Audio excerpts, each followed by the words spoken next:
Voilà, bonjour, bonsoir les amis, bienvenue dans la chaîne YouTube Labino Yassika LCA TV avec votre amie Sandrine Sama. Vous pouvez Kolanda Bisso, bien sûr sur votre page de Facebook IJCD TV. En tout cas, Sandrine Sama, votre amie, bonne année Nabino surtout pour tout mon ami Mouakala.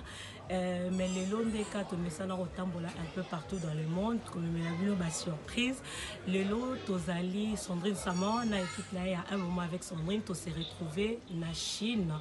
Plus précisément, la ville ya Ngwanzu. En tout cas, naye des kakazalaka, nous cherchons l'argent, tozo luka kaka, mais nakutani na une très belle surprise na baki non na koko zongate sans pourtant na partager la bino. Donc naza awa nde bozo mona pembeni na ngai na okusa na bien.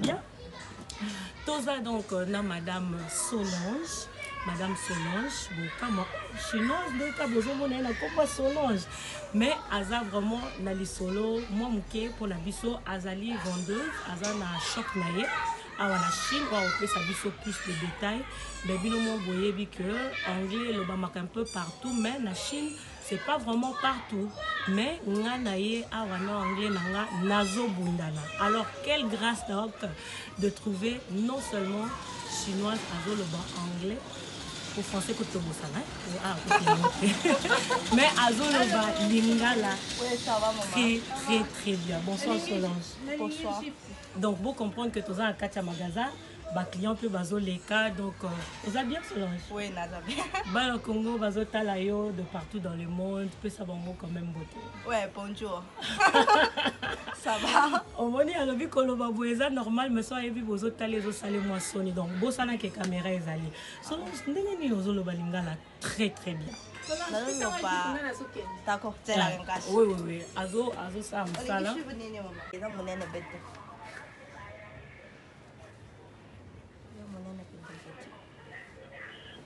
Parce que c'est le gangi qui vous voyez pas là, le gangi magas. Comment est-ce que Miro kuna. La gangi ça il a trois ça. Ça va? Je ne sais pas qui combien. 100 块 maman. Hein? 100.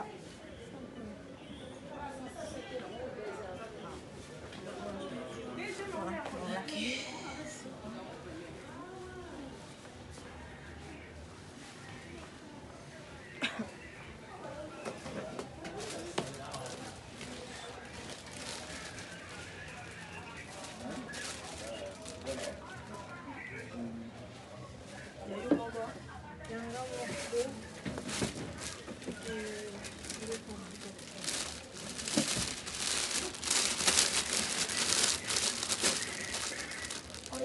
C'est la belle, nous la belle. C'est un monnaie, oyo. Quoi est-ce là? Qu'est-ce qu'on a mis quand même? Il y a rouge ou il y a noir? Qu'est-ce qu'on a eu rouge?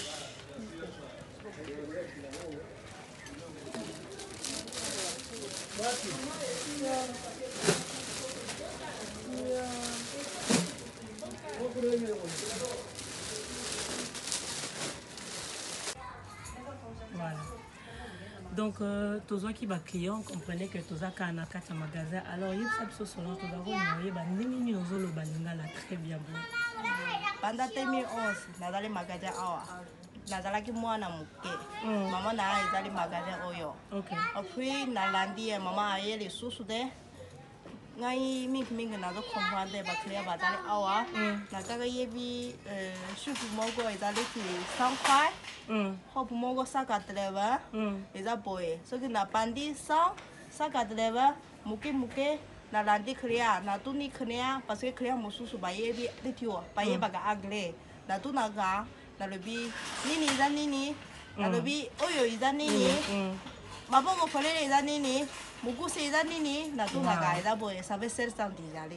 Donc depuis 2011 nde oyokeleli ngala 2011 nayebaka te nayebaka aliti kaka 100 180 SM oyo boye ya pamba mais natan moki olobi yango très bien omonaki yango eza facile ezalaki facile mpona comprendre lingala lelo liboso ezali facile parce que na yebi te non na zo yoka leki ozomona ngo passe ezaki ouais passe eza base liboso eza base lelo eza base lisusu te parce que na yebi déjà mais sikoyo ndenge nini okangami osuki kaka te na koyeba prix ya biloko kombo ya robe mosusu maboko te nini mais ozoloba mpenza parce que mbala liboso ntango nayaki awa eloko etonaki nga mpo soki awa oyebaki baprix na ngai namona yango normal mais mama moko azalaki awa oyebi susu azoyebisa o Solange kitiselanga prix eza ndako na ngai oyebisi olobi te eza ndako na yo soki bongo tokanga shop tobomi mwinda totiki olala awa donc na comprendre que oza na sens ya humour donc eza lokola langue moko eza vraiment que oyebi yango sikoyo très bien parce que ça fait 4-5 ans déjà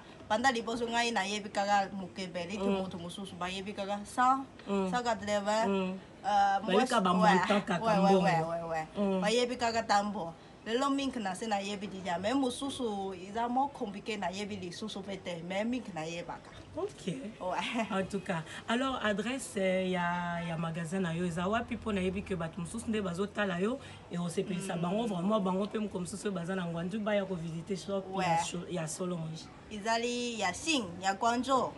Izali Tongxinglu to bengaka Tongxinglu soki oyebi ba taxi ba yeba kaka soki parce que moto ya mintu ba yaga ba Xiao北路awa ba Tianxiu bembele ya Tianxiu kaka soki ogogi soki ogumi ogogi benga ngai we ni mo hona izali 0086 136 60 19 69 89 ya suka. Wow. Ok, alors au teka nini précisément pour Baïba? Pas sûr, il y a maman pas mis que bakende église non. Bakende église, donc la robe amilai, ba somba, ba robe ya mulai, ba pombaga anzoto. Donc ah ba fille ba lingola taba sexy, ba bloka mike ezate. Ba ya bilamba ya mutu muke ezate, soki mutu muke koloka ngate. Ya mama munene kaka. Donc bataille ya minene pe ezali. Bataille na ata mama ya boy, tozale bataille. Ata l'accent ya ndenge. Boy. Vraiment. En tout cas, les amis, c'est Solange Aza Awa Ndenga Lobby et Moko Nangwanzu. Mais na moni au lobby te mais référence là m'appelle ça qui nga pour la shop na ba qui éléphant. Pour un éléphant. Éléphant deuxième. Ah oui, tu benga éléphant. Magasin oh yo benga éléphant. Oui, ce que tu na moto ya bembele éléphant. Nyoso ba ye. Donc soka kiti na taxi, toi kiti na métro, sera un éléphant. Oui, ba ye baga éléphant. Oui, ou d'enfant, bembele ya d'enfant. Ah, tu dali bembele ya d'enfant. Ah, tu benga éléphant. Éléphant deuxième. Ce que mati au Monica. D'accord. Donc ils allaient juste on voit on peine image ce qu'on mati installé. Shop à Solange les awana directement. Donc voilà les amis, j'espère que prochainement ton coup à Solange en tout cas papa maman de nos otalanga hein à lobby ba maman minene na maman na biso lo sambo on va les bomba nzoto wana en tout cas biloko ezali ah ouais pas Solange donc prochainement ce que na Ngwanzu numéro ezawana vous pouvez toujours contacter Sandrine Sama ou IJCD TV donc ça nous va précision nyonso donc voilà un peu maintenant tout nos olier à biloko na biso Solange zo ka mbongo ba kongolo zo liete eloko te mama biloko iko lia munene Boko mamunelo ka bakiela azobanga munene mais faut meka o meka na ta pondu te c'est manango meka oko meka next time prochainement c'est na yela yo taba taba ya Londres na go tela yo kasi. OK d'accord. OK merci les amis donc c'était Solange donc à part wana na kene nini sina ko tuno yebi oyebi comme président na biso na yebite lobi kriya moko na yebite balobi bakufa bwanini na ya kufa na yebite balobi pembeni ya Kongo ya president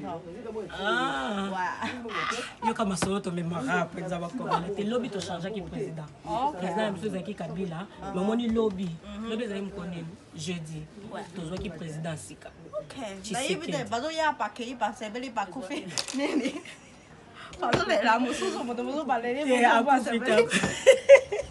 Vraiment, Bobo Minani Congolais en tout cas. Ok, merci les amis de nous suivre depuis Ngwanzu. C'était votre ami Sandrine Sama. À la prochaine. Merci, bye bye. Ok, au revoir.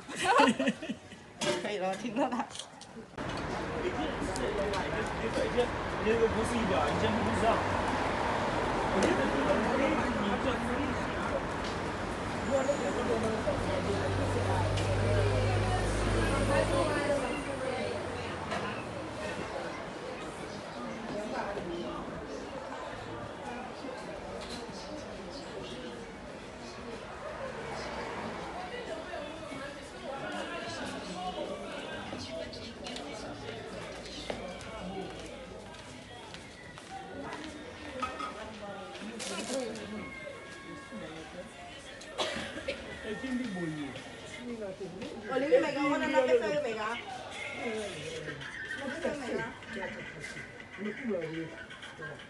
Bon, mais quand même, on a ici aussi.